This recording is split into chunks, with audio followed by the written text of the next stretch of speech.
Gracias amigos, estamos aquí de vuelta en tiempo de Filmoteca, pues ya llegamos al final del ciclo dedicado a Sherlock Holmes y para cerrar con broche de oro precisamente, pues vamos a tener hoy una presencia muy especial. Él es Ricardo Ham.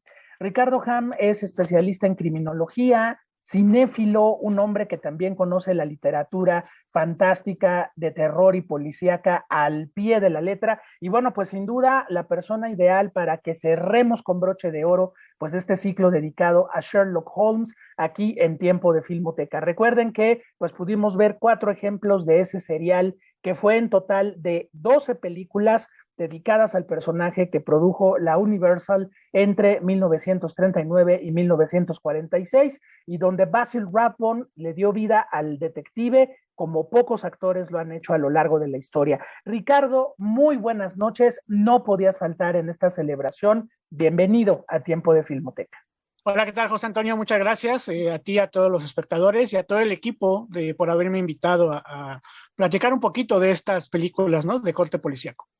Gracias a ti, Ricardo. Y bueno, tú que eres un especialista en estos asuntos de la criminalidad, también yo sé que eres un gran admirador de la figura de Sherlock Holmes. Esto de las adecuaciones, Ricardo, que podemos ver en este serial, de llevarse a Sherlock Holmes del siglo XIX a la Inglaterra de los años 40, ¿qué aportaciones tú sientes que hizo al personaje, Ricardo? Sí, yo creo que además, es una de las épocas de la criminalidad muy importantes a nivel mundial, ¿no? Empezaron a surgir Sí, algunos personajes icónicos, aunque, bueno, tal vez está un poco mal decir que son icónicos cuando estamos hablando de criminales, pero sí me parece que fueron muy importantes, sobre todo muchos de ellos que llegaron a desplazar, ¿no? La problemática de la Segunda Guerra Mundial en los grandes titulares de la prensa y se erigieron sí, ellos como sí, los personajes principales en ese momento que comenzaron a ser señalados, que comenzaron a dar una nueva dimensión muy bien. de lo que es la criminalidad a nivel mundial. Y me parece acertado, ¿no? Haber Sí. movido a un personaje clásico a lo que en ese entonces era una criminalidad contemporánea, una criminalidad muy diferente a la que se había conocido cuando estaba la creación del personaje.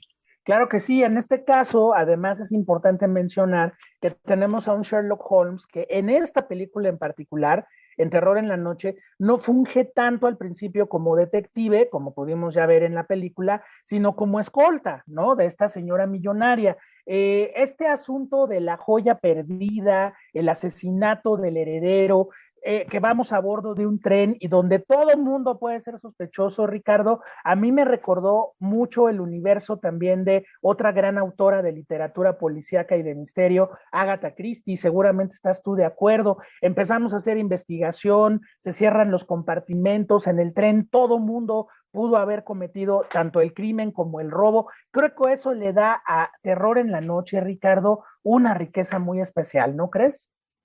Sí, es la estructura, digamos, clásica, ¿no? Que tiene que ver con las primeras Sí, historias policíacas en las que se trata de generar una intriga en la que todo el mundo pudiera ser culpable, ¿no? Incluso ajá, la misma mano derecha de Sherlock Holmes en algún momento hubiera podido ser sospechoso o la persona que lo claro, estaba acompañando.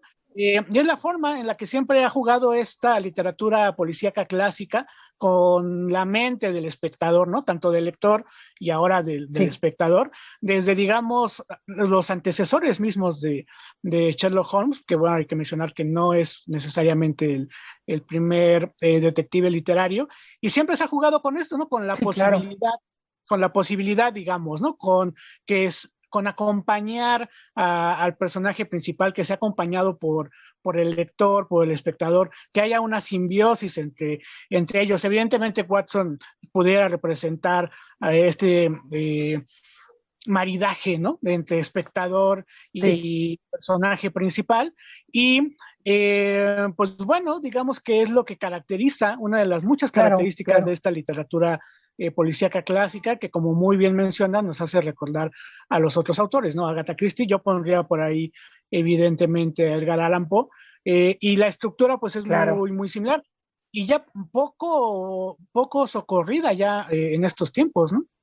Sí, como bien dices, pues ya es una estructura narrativa casi nada socorrida en la actualidad. Ahora, hemos visto pues a actores recientemente como Robert Downey Jr. creando al personaje, a Benedict Cumberbatch en la serie de televisión de la BBC también, pero sin duda Basil Rathbone le dio una dignidad y una figura muy importante a Sherlock Holmes. El canon se rompe por todas las razones que ya pudimos ver y que tú nos estás contando y nuestros amigos ya pudieron ver a lo largo de todo el ciclo, pero pues mientras se preserva la inteligencia y la capacidad de deducción de Sherlock Holmes, creo que esta modernización, estas adecuaciones le dan realmente la posibilidad de enriquecerse mucho como personaje, ¿no? Sí, me parece que los actores contemporáneos, ¿no? Las versiones nuevas, más bien se ha buscado estilizar al personaje, quizás para con ello ganar una mayor audiencia.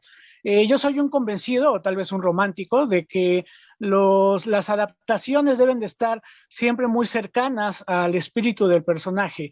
Y me parece que lo que hemos visto esta noche es una de las versiones más cercanas físicamente al personaje inglés, al personaje del detective inglés. La verdad es que me parece que sacrificar el Uh -huh. espíritu de la novela, el espíritu literario, en pos de a lo mejor ganar admiradores o de ganar admiradoras, ¿no? Eh, pues reduce un poco la calidad de, de lo que buscaban los autores en su momento, ¿no? Pues sí, Ricardo, cosas de la posmodernidad que a veces ocurren. Oye, pues muchas gracias por haber estado con nosotros esta noche, que sea la primera de muchas, muchas ocasiones en que nos acompañes aquí en Tiempo de Filmoteca. Señoras y señores, con ustedes, pues un especialista en la criminalidad, en la literatura policíaca y en el cine, el señor Ricardo Ham, aquí con nosotros en Tiempo de Filmoteca. No, pues muchas gracias a ustedes, José Antonio. Y nada más recordar así de manera rápida el símil mexicano, ¿no? Recordar por ahí los cuentos y las aventuras de Peter Pérez, que es como lo más cercano que tuvimos a Sherlock Holmes en la literatura mexicana. Claro que sí, recordamos muchísimo al detective Peter Pérez, cómo no, desde luego que sí. Pues gracias Ricardo por haber estado con nosotros esta noche, gracias a ustedes amigos por haber estado con nosotros hoy y durante todo el ciclo dedicado al Sherlock Holmes, que espero que les haya fascinado. Gracias a mis compañeros de la Filmoteca de la UNAM y de TV UNAM por hacer posible este ciclo. Y bueno, pues llegó el momento de despedirnos.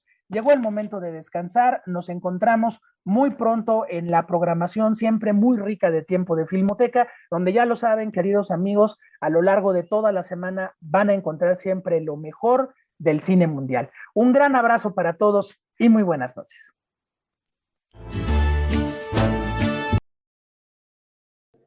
Muchísimas gracias por seguir con nosotros en Tiempo de Filmoteca UNAM. Y es para mí un verdadero gusto presentar a nuestro invitado de esta noche, Ricardo Ham, conferencista en temas de violencia, discriminación y criminalidad. Muchísimas gracias por estar con nosotros. Hola, ¿qué tal Alejandra? Muchas gracias por la invitación. Buenas noches a todos los espectadores. Un abrazo para todos. Un verdadero placer tenerte aquí para esta película, El verano de Sam. Me encantaría saber tu punto de vista sobre este retrato que se hace de este caldo de cultivo, ¿no? De la violencia y cómo va creciendo y de cierta manera la paranoia colectiva y la discriminación que se puede ir generando. Sí, bueno, hay que mencionar un poco el contexto de cuando aparece este hombre David Berkowitz, mejor conocido como el hijo de Sam, un asesino en serie aparentemente esquizofrénico, aunque bueno, después con el paso del tiempo, él mismo declaró que esta parte de escuchar las voces del demonio Sam es algo que se había pues inventado, ¿verdad? Pero es muy importante cómo Spike Lee recrea pues todo ese ambiente, ¿no? De los 70. David Berkowitz aparece en la segunda mitad de la década de los 70, cuando en la denominada década de los asesinos en serie. Incluso el término aparece más o menos en las mismas fechas, la segunda mitad, y es cuando en los Estados Unidos aparecen personajes como el hijo de Sam, como Ed Kemper, como John Wayne Gacy, como el mismo Ted Bundy. Y pues bueno, todo este ambiente de recrear el CBGB, por ejemplo, el Estudio 54, la mafia, ¿no? La mafia neoyorquina ahí de estos grupos italianos que también estaban colaborando con las pesquisas sobre sobre David Berkowitz, actor que interpreta el personaje punk, ¿no? Toda esta influencia que había de la música londinense. Me parece que no solamente en la película, sino también el soundtrack, que a mí me parece maravilloso, está muy bien manejado por parte de Spike Lee, que bueno, pues al final de cuentas es su ciudad, ¿no? Prácticamente. Claro. Acabas de mencionar algo que me parece muy interesante del hecho real. El hijo de Sam, que inventó que tenía esta esquizofrenia y que escuchaba las voces. ¿Cuál sería entonces el perfil psicológico realmente al que nos estábamos enfrentando? ¿Era un sociópata o se dio cuenta? Entonces sí tenía como que una conciencia, porque muchas veces se dice que no hay esa conciencia digamos que del mal que se está generando y entonces por eso son personas que son tan frías.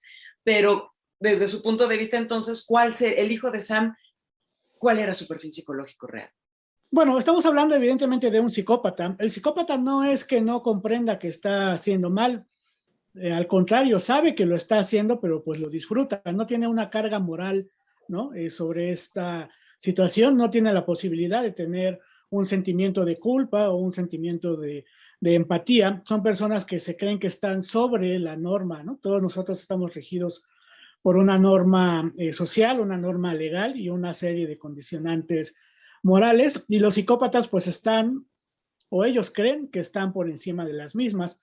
Por eso a veces no es que sean personajes con un coeficiente intelectual muy alto o como tú muy bien mencionas, que no conozcan los límites entre el bien y el mal, sino que los psicópatas lo conocen perfectamente y sin embargo no les importa, porque al final de cuentas lo que ellos buscan es una serie de satisfactores en diferentes niveles, tanto sexuales como emocionales, como de ego, y lo encuentran infringiendo la norma y en este breve espacio de libertad en el que se convierte cuando no eres condenado por un delito, ¿no? Cuando la impunidad se convierte o se traduce en una breve estancia de la libertad. Eso es lo que los psicópatas buscan de manera constante. Y David Berkowitz tan era consciente, pues que se inventó toda esta historia del demonio Sam, ¿no? Y que ya después lo declaró, trató de convertirse a otro tipo de religiones, ¿no? E incluso brindaba por ahí sermones vía internet, en fin, todo un personaje, pero que no nos cae de raro, porque el comportamiento de los psicópatas, pues es de manera similar. De acuerdo. Bueno, y regresando un poco ahora a la película que se generó, este ritmo frenético del que estábamos platicando y que usted ahorita estaba resaltando el soundtrack, desde su punto de vista, ¿qué nos aporta para entrar justamente en este mundo de violencia, la narrativa de la película, qué construyó desde su punto de vista? Sí, a mí siempre me ha llamado mucho la atención la forma en la que se llega a estilizar momentos violentos, ¿no? Como la violencia en sus diferentes modalidades, porque es evidente que no hay un solo tipo de violencia, sino que hay decenas de tipos de violencia, cómo muchos de ellos pueden llegar a convertirse en situaciones estéticas, ¿no? En este caso, una situación cinematográfica. Pero bueno, ha habido artistas de diferentes índoles que han retratado la violencia a partir de sus disciplinas. En este caso, me parece que sería como poco entendible, ¿no? Esta vorágine violenta de los 70 sin este respaldo musical. No quiero decir que lo suaviza, pero sí me parece que lo presenta de manera un poco más digerible para el espectador, ¿no? Al final de cuentas estamos viendo una película muchos años después de que sucedieron los hechos y en un contexto completamente diferente. Y me parece que la música a lo que ayuda es a contextualizar una situación de violencia cotidiana, pero de una violencia que sale de las violencias, entre comillas, normales, cuando se presentan este tipo de personajes y este tipo de incertidumbre social ante la incapacidad o la poca practicidad que tienen las autoridades. Aquí habría que mencionar que en los años 70, pues todavía la parte del asesino en serie era muy desconocida, ¿no? El término tenía 1 o 2 años y por eso a lo mejor tan complicado fue la captura de David Berkowitz. Hoy en día lo vemos y podríamos decir, bueno, pues su cantidad de víctimas no es tan relevante, esto de su revólver Bulldog 44, pues hoy en día cualquiera lo tiene, pero en ese entonces pues era una violencia pues muy complicada de poder manejar, y me parece que la música y todo el entorno, todas las actuaciones colaboran de manera brillante a pues a estilizarla de alguna manera. Absolutamente. Ricardo Ham, muchísimas gracias por habernos acompañado. En serio, ha sido muy interesante escuchar todo tu análisis y todo lo que nos has aportado de la historia real sobre la cual se basó la película. Pues muchas gracias, Alejandra. Ojalá no sea la última vez. Un saludo a toda la producción. Por supuesto que no. Tiempo de Filmoteca es tu casa y siempre serás bienvenido. Muchísimas gracias. Gracias. Y a todos ustedes en sus hogares, gracias por habernos acompañado en una emisión más. Esperamos que haya sido de su agrado y los esperamos en la próxima. Bienvenidos nuevamente a Tiempo de Filmoteca UNAM.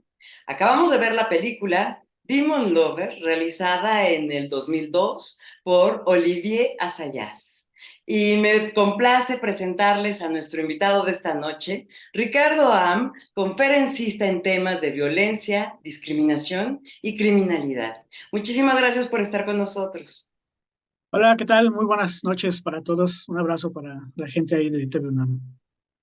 Muchísimas gracias, va de regreso. Me parece muy interesante, Ricardo, el tenerte en esta emisión para esta película, donde tenemos este thriller y donde se juega mucho con la mente, pero también tenemos el tema de la criminalidad que está representada.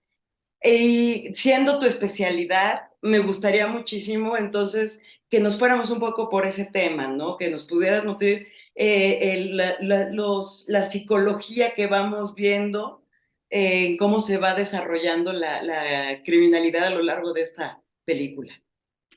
Sí, mira, la verdad es que el filme es interesante, sobre todo desde una perspectiva de que rompe los esquemas de lo que conocemos tradicionalmente como estas conspiraciones, ¿no? Como estos espías que regularmente son figuras masculinas, y aquí en Demon Lover pues lo que nos presenta es un conjunto de personajes femeninos, pero no por eso menos, pues menos fuertes, ¿no? Al momento de estar persiguiendo pues el cometido, que en este caso es poder adquirir este canal o este portal en el que se van a transmitir, o los diferentes portales en los que se van a transmitir imágenes de sexo explícito, imágenes violentas.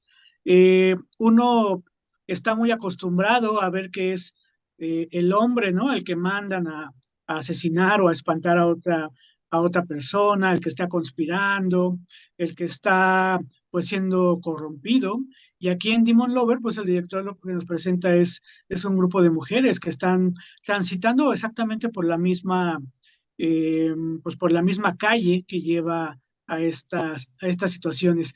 Una cosa que se marca mucho desde el principio de la película, me parece a mí, es la parte de la posesión, ¿no? La parte de la posesión de las cosas, cuando se habla de manera exacerbada de este modelo de automóvil que tiene uno de las protagonistas, ¿no? Como si fuera esa, pues la panacea o algo que le asegura para estar pues tranquila todo el tiempo, y pues resulta que no. También el director desde el principio de la película nos deja muy en claro hacia dónde va, ¿no? Hacia esta conspiración realizada de mujeres contra mujeres. Y una de las cosas que me sorprendió mucho a mí es que como estamos hablando de un filme que tiene 20 años, en donde la violencia explícita, ¿no? Donde la tortura ya se convertía en una situación comercializable, como es lo que tenemos hoy en día, pero estamos hablando de hace 20 años, ¿no? Por ahí cuando aparece que apenas va a entrar esta animación en 3D y qué es lo de hoy, bueno, pues ya hoy 20 años después lo vemos incluso como algo que se veía como muy, pues todavía no muy bien realizado, pero sí me llama mucho la atención esta situación de que hace 20 años ya estábamos hablando de la comercialización, eh, pues escandalosa, ¿no? Del sexo y de la violencia explícita sobre todo. Claro, y que ahora ya lo tenemos, bueno, casi normalizado, desgraciadamente, en muchas cuestiones. Y bueno, todavía no se tocaban temas tanto así como realmente estar conscientes del deep web y todo lo que se puede encontrar uno ahí. Me encantaría también, justamente, ya que este ciclo es la otra realidad, y con el tema de los videojuegos, toda esta realidad paralela que el ser humano construye con estos ambientes tan violentos o desde tu punto de vista, ¿cuál es su influencia para las sociedades y para el ser humano? ¿Hay una influencia o no hay una influencia de estar en contacto con estos materiales que luego son tan agresivos? Mira, yo creo que se nos olvida a veces que una de las cosas que nos distinguen de otras especies es precisamente el raciocinio, ¿no? A mí me parece que eso es lo que nos salva y lo que hace que este cuestionamiento sobre si los medios de comunicación, sobre si los videojuegos, sobre si la violencia explícita nos puede condicionar de alguna manera. A mí me parece que a partir del razonamiento o de esta racionalidad que tenemos los seres humanos, pues es lo que nos va a dividir y lo que va a impedir que esta situación o que este bombardeo mediático, este bombardeo de imágenes, pues nos llegue a afectar, ¿no? Nos llegue a afectar en el sentido de la imitación, porque evidentemente nos afecta de muchas maneras, ¿no? O sea, la comercialización de la violencia me parece que per se ya es una situación que va a afectar la vida en comunidad. Sin embargo, digamos que bajándolo a una cuestión del individuo, me parece que el raciocinio es lo que puede diferenciar sobre si tenemos la capacidad de enfrentar estas imágenes y de enfrentar estas situaciones o si somos absorbidos por ella, ¿no? Entonces yo basaría mi respuesta en eso. Es cierto que nosotros somos, o hay muchas discusiones, sobre todo las teorías biologistas de la violencia, que hablan de que nosotros somos entes violentos por naturaleza, ¿no? La visión biologista así lo maneja, incluso la darwinista, digamos que así lo maneja, ¿no? Al final de cuentas somos una especie animal, pero sí me parece que marcando la diferencia del raciocinio, que es lo que nos va a detener, ¿no? La construcción de la norma social, de la norma moral, ¿no? Este tipo de construcciones que hacemos a partir del razonamiento, pues ya es lo que nos mantiene un poco alejados de las consecuencias individuales de la violencia. Muchas gracias, Ricardo. Para cerrar esta entrevista que se nos ha ido volando, me encantaría saber tu escena favorita de esta película y por qué. Pues, híjole, pues es difícil como escoger una. Yo creo que cuando entra una de las protagonistas, entra al sitio donde puede comenzar a ver la tortura, ¿no? Ese me parecería que es como lo que rompe un poco con el discurso que teníamos de ella, que ya nos la habían presentado como esta persona capaz de, eh, pues de planear de manera conjunta el secuestro de alguien, pero sí me parece que cuando ya queda ella expuesta a la violencia explícita, me parece que es la escena más importante de la película. Pero hay otra secuencia que me llamó mucho la atención, que me gustaría comentarla rápida, que es cuando llegan ellos a ver como a este despacho de los diseñadores eh, en donde están desarrollando las películas y este tipo de situaciones, y cuando están en la junta y cuando comienzan a decir, bueno, la verdad es que aquí en Japón el vello, no podemos mostrar vello público porque está prohibido por la ley, ¿no? Pueden ser dibujos que asemejen a menores, pero si tienen vello público, entonces ya tenemos una bronca. Y pensé mucho en el libro de genealogía de la moral de Nietzsche, cuando dice que cada uno de nosotros tiene como nuestros propios códigos morales, y entonces pensé en lo diferente o la forma en la que se pueden combinar de repente códigos morales, tanto hablando de los que estamos de este lado como los que están en el oriente, ¿no? A lo mejor aquí, pues sí, estamos muy acostumbrados a que se sexualicen ciertas figuras, ¿no? A que haya una fantasía de las colegialas, de las lolitas, y como en otras partes del mundo, pues el vello público ya resulta que es la gran diferencia entre algo que pueda ser permitido o algo que pueda estar penalizado. Eso me llamó mucho la atención pensando en estas dinámicas morales o moralinas, ¿no? En las que de repente llegamos a estar inmersos. Súper interesante. Ricardo, muchísimas gracias en serio por haber estado con nosotros en esta emisión de Tiempo de Filmoteca UNAM. Pues muchas gracias a ustedes y a todo el público. Un abrazo a todos los espectadores de TV. Abrazos.